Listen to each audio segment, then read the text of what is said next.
네, 안녕하세요. 지금 6월 26일 2020년 퇴근하는 길입니다. 동부 시간 5시 20분이요. 20분. 네, 이네요.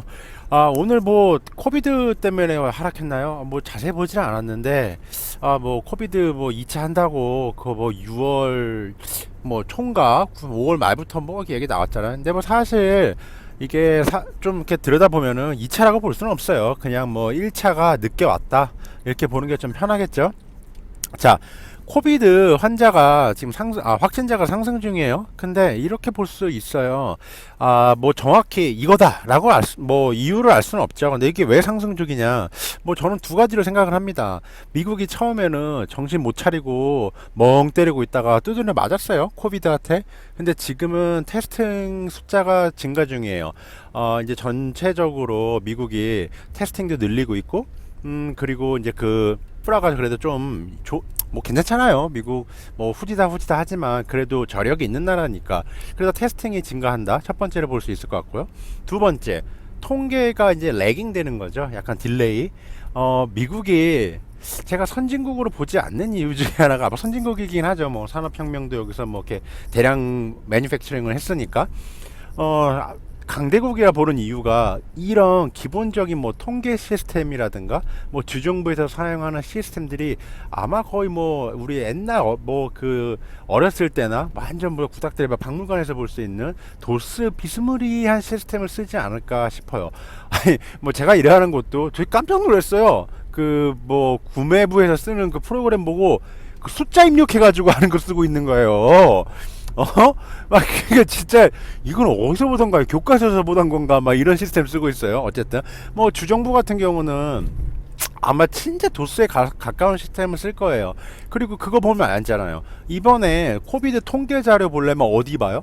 네, 잔스 합킨스 보고 있어요. CDC가 그 역할을 지금 빼앗긴 건지 잃어버린 건지 영락이 안 되는 건지 굉장히 실망스러운 모습이죠. 저는 CDC만 믿으면 된다 그랬었는데 어쨌든 이런 거를 보면은 그냥 예, 저 아까 얘기했듯이 뭐 테스팅이 증가로 인해 가지고 좀 뭐 뭐 급증 중이다. 그리고 두 번째, 그 통계의 오차가 아니라 통계가 약간 레깅, 약간 딜레이 되고 있다. 이런 어디서 확진을 지역 뭐 보건소라든가 병원에서 한 다음에 이런 것들이 바로바로 이제 연결돼야 되잖아요. 근데 이게 주정부까지 오기까지 조금 이 레깅 되다 보니까 그렇게 좀 이제 환자가 갑자기 요즘에 급증하지 않는다. 왜냐면 5월 말부터 이런 사인들은 나왔어요. 이제 오고 있다. 이제 뭐 확진자가 늘어난다. 이미 다 사람들이 알고 있는데 이제 증시에서는 이제 좀 반응을 하는 거죠. 왜냐면 그게 이제 눈으로 가시적으로 보이니까. 자, 또 두 번째 얘기할 거는 첫 번째 얘기한 거는 코비드 확진자가 상승 중이란 거 가능성 뭐 두 가지 정도 얘기를 했고요. 저는 그렇게 뭐 심각하게 보고 있지는 않아요. 자, 두 번째. 이 오르는 지역들이 어디죠? 썬벨트 지역이에요. 미국에서 썬벨트 지역이라 하면 그냥 남부 쪽을 보시면 돼요. 뭐 애리조나, 뭐 플로리다, 뭐 텍사스, 뭐 사우스캐롤라이나, 뭐 또 뭐 뉴멕시코 뭐 이런 데 보면 돼요. 근데 가장 눈에 들어오는 부분은 텍사스랑 플로리다예요. 여기 같은 경우는 사람들도 많이 살고 또 플로리다 같은 경우는 은퇴자들도 많이 살아서 인구가 좀 돼요. 텍사스도 좀 되고요. 그런데 제가 이 작년이 아니죠. 지난 3월 때 뉴욕과 뉴저지가 미국 에피센터였잖아요. 근데 그만큼의 증시에 영향을 주지 않을 거라 생각하는 이유는 여기에 있습니다. 뉴욕 같은 경우는 미국 GDP의 한 10% 정도 차지하거든요. 그리고 또 뭐 캘리포니아의 LA 같은 경우는 뭐 한 6% 7% 차지해요. 그리고 지금 가장 주목받고 있는 뭐 휴스턴이라든가 뭐 댈러스 뭐 이런 지역 있죠. 뭐 애틀랜타 이런 지역들은 약 한 2%씩. 그리고 되게 세 개 다 합치면 한 6% 정도예요. 그래서 뉴욕의 10%보다 얘네 세 개들이 합쳐도 그 10%가 되지 않는다. 얘네들이 아무리 뭐 힘들어도 뉴욕이 주는 그 큰 거 한 방만큼은 안 된다. 물론 경제라든가 이게 주식 관점입니다. 뭐 당연히 힘든 사람 있고 이게 죽고 하고 이런 게 굉장히 저는 저번 영상에도 말씀드렸지만 정부의 역할이 무엇인가, 이 정부의 의미에 대해서 다시 생각해보는 계기가 되고 있습니다. 이 나쁜 놈들 세금 다 받아먹고. 네, 그래가지고 지금 이렇게 급등 중인 이런 이 남부 썬벨트 지역들 보면은 지난번만큼 영향을 주지 않을 것이다. 그러면은 3월 말에 찍었던 그 저점까지는 안 간다고 생각해 볼 수 있는 거죠. 그리고 또 차트 흐름을 보면은 그렇게 가기 쉽지 않은 듯한 움직임을 보여주고 있어요. 지금 뭐 거래량도 없다고 하는 분들도 있는데 전혀 없지 않아요. 그 2018년도 19년 대비 거래량 많이 늘었어요. 상승할 때도요. 그러니까 이거는 그냥 거래량 없이 상승한 걸로 보면은 안 될 것 같다라고 생각을 하고 있습니다. 자, 그게 이제 뉴욕과 뉴저지 저번에 에피센터가 됐을 때 3월 말의 차이점이고요. 일단 또 다른 차이점을 볼까요? 일단요, 사람이 적어요. 그 확진자 수가 적어요. 네. 플로리다 같은 경우, 뭐 텍사스 같은 경우 하루에 몇만 명이 올라가고 있죠. 몇만 명이래. 몇천 명이 올라가고 있죠. 뭐 이번에 뉴욕 같은 경우는 한창 올라갈 때 하루에 10,000명씩 찍었거든요. 근데 이번 플로리다는랑 텍사스는 뭐 한 5,000명, 6,000명씩 늘어나고 있어요. 그러니까 요런 것도 보면은 그렇게 큰 영향을 주지 못하겠다. 그럼 이렇게 물어볼 수도 있죠. 야, 뉴욕이랑 플로리다랑 인구수가 뉴욕이 더 많은 거 아니야? 아니에요. 플로리다가 더 많아요. 한 200만 명 정도 더 많거든요. 그렇기 때문에 전체 이 인구 대비 확진자를 보더라도 크게 증가하고 있지는 않다. 근데 하지만 그 그래프에 확진자 그래프의 상승폭을 보면 어마무시하긴 하죠. 근데 이것도 이제 늦게 1차가 오는 거죠. 이게 2차라고 보기는 힘들어요. 네, 미국이 워낙 넓기 때문에 지역차도 있고 지역마다 또 뭐 특색도 있고 하기 때문에 미국은 이제 뭐 1차 끝났으니까 이제 2차 그게 아니라 그냥 전체적으로 1차의 연장선이라고 보면 돼요. 그리고 썬벨트 같은 경우는 최근에 보면은 제가 지난 영상에도 짚어드렸던 게 병원 그 수용치가 아직도 여유가 있다. 물론 이것도 지금 많이 차고 막 70% 80% 막 차고 있어요. 근데 확진자가 증가하는 폭보다는 병원 그 캐파라고 하죠. 그 캐패시티가 많이 올라가고 있진 않아요. 이게 또 왜 그런가 보면은 그런 거죠. 썬벨트 지역에서 최근에 확진자 하는 환자들을 보면은 나이 든 인구보다는 이제 젊은 사람들의 그 확진 케이스가 많아요. 그럼 젊은 사람들은 아무래도 이겨내고 그 뭐 산소호흡기라든가 ICU 그게 필요하지 않는 사람의 그게 많아요. 그렇기 때문에 아무래도 병원 같은 경우 많이 이제 비는 거죠. 인구를 한번 비교해 볼게요. 뉴욕 같은 경우는 완전 산동네 시골이에요. 그 뉴욕 주가요. 근데 뉴욕 시티는 다르죠. 뉴욕 시티 같은 경우는 뭐 8, 9 밀리언 명, 그러니까 뭐 800만 명, 900만 명 살고 있어요. 여기서 환자가 20만 명이 이제 나오거든요. 그런데 휴스턴 같은 경우는 인구가 텍사스주에 휴스턴이라는 도시가 있어요. 여기에는 한 200만 명 정도 산다고 해요. 그런데 여기서 환자는 26,000명이에요. 그러니까 이렇게 보는 거죠. 뉴욕시티 같은 경우 인구가 휴스턴보다 한 4배인데 환자는 그 4배가 아니네. 다시 말씀드릴게요. 헷갈리게 말씀드렸는데 뉴욕의 인구는 800만 명이에요.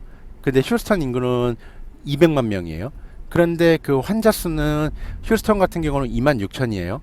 뉴욕 같은 경우는 20만 명이에요. 그래서 이 숫자가 중요한 게 아니라 제가 뭐를 말씀드리려고 하냐면은 인구수 대비 아직 그렇게 뉴욕만큼 막 에피센터가 되는 정도는 아니다. 그러면은 이런 걸 보고 3월 말처럼 저점 갖기 힘든 이유를 이 코비드에서만 찾자면은 휴스턴은 인구가 4배 적지만 뉴욕만큼 그 확진자 수가 그 4배 네 배만큼 확진자가 안 나왔다는 거죠. 그거보다 훨씬 적게 나온 거죠. 뭐 뉴욕에 나왔던 거보다 지금 10배가 적어요. 그러면 이렇게 해서 계산해 볼 수 있겠죠. 이런 인구를 계산해 보면은 지금 증시 고점에서 지난번에 뉴욕이랑 뉴저지랑 그렇게 저점을 쳤을 때 한 30%가 빠졌다고 치면은 이걸 계산해 보면 한 뭐 5% 6% 정도 빠지면은 증시 한번 들어가면 되겠다라고 이렇게 계산을 해볼 수 있는 거죠. 이게 이거 6% 빠지면 이건 저점이야. 무조건 사야 돼. 무조건 급등한다. 이걸 말씀드리는 게 아니라 나만의 기준, 나만의 그림을 그려가지고 거기에 대응을 하는 거죠. 예상과 예측을 통해서 대응 프로토콜을 만들어 놓는 거예요.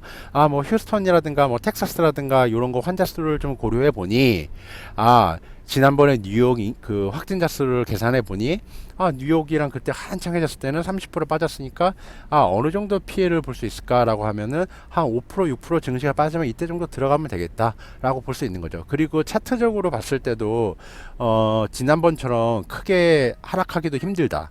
그리고 세 번째, 연준 아직 맛도 안 보여준 무기들이 툴들이 많이 있다. 이렇게 종합적으로 봤을 때 증시 아직 건강한지는 모르겠지만 어쨌든 하락하기보다는 뭐 사이드웨이를 가던가 뭐 횡보로 그걸로 하더라도 어느 정도 빠지면은 들어가 볼 만하다라고 하는 기준점을 차트와 코비드와 연준, 의회, 의회 같은 경우는 이번에 히어로 액트 이제 준비 중이죠. 네, 이런 거를 통해 가지고 조금 확인해 볼 수 있는 거죠. 그러면은 너무 이렇게 코비드 뭐 2차다, 뭐 확진자 증가했다, 그래프만 보지 마시고요. 언론에서 이제 그래프 보여주고 하면 뭐야, 그 슬로프가 이 경사도가 어마무시해요. 엄청나요. 팍팍 솟는 것 같아. 근데 그 옆에 환자가 얼마나 이렇게 확진자가 나오고 숫자를 보면은 인구가 텍사스는 한 3천만 명 사는데 지금 하루에 환자가 5천 명 나오네. 근데 뉴욕 같은 경우는 뉴욕 주 얘기하는 거예요. 사람들이 뉴욕이라 하면 뉴욕 주 그 시티만 생각하는데 뉴욕주 같은 경우는 20만 명 정도가 살고 뉴욕 시티 그 메트로 에리어에서는 네 800만 명 정도가 산다고 해요. 그러니까 뉴욕주의 인구 절반이 그 뉴욕 시티에 사는 거예요. 그런데 여기 같은 경우는 막 하루에 막 얼마 올랐어요. 뭐 엄청 올랐잖아요. 막 뭐 10만 명, 만 명씩 오르고 막 그랬잖아요. 그러니까 이런 거를 봐가지고 계산 숫자는 제가 좀 틀릴 수도 있어요. 지금 머릿속에 있는 걸로 하니까 숫자보다는 제가 지금 뭐를 말하려고 하는 느낌 아시겠죠? 그냥 그런 느낌만 보시면 돼요. 이렇게 계산을 좀 해봐가지고 나만의 기준점을 잡는 거죠. 그래서 인구수 대비 이런 것도 계산해보고 차트도 한번 보고 그다음에 연준이 어떻게 하고 있는지도 한번 보고 그리고 의회가 지금 어떻게 하고 있는지도 보고 그러면은 뭐 증시가 얼마 하락하지 않을 수도 하락할 가능성이 많이 낮겠다. 이게 하락하더라도 이때쯤은 들어갈 볼만 하겠다. 이렇게 고려를 해볼 수 있는 거죠. 지금 말이 좀 두서가 없는데요. 숫자가 나오니까 이 머릿속에 있는 숫자를 끄집어내야 하고 운전하면서 하니까 굉장히 좀 뒤죽박죽 된 것 같네요. 그러면요, 주말에도 즐거운 그 하루 보내시고요. 무슨 소리야 이건. 예. 제가 지난주 금요일날 모게지 리츠에 관련해서 리츠 영상을 녹화를 했는데요. 아직까지 못 올리겠어요. 이게 머릿속에 떠오르는 악상들이 있으니까 자꾸 뭐 하루에 한 번, 이틀에 한 번 계속 올리다 보니까 이 모게지 리츠, 뭐 리츠 101이에요. 리츠 살짝 기본적인 거 설명해 드리고 그 다음에 모게지 리츠를 볼 때 어떤 걸 봐야 되는지 여기에 대한 저의 그림을 그려 넣었는데 이거 언제 올리죠? 네. 어쨌든 네. 좋은 하루 되세요.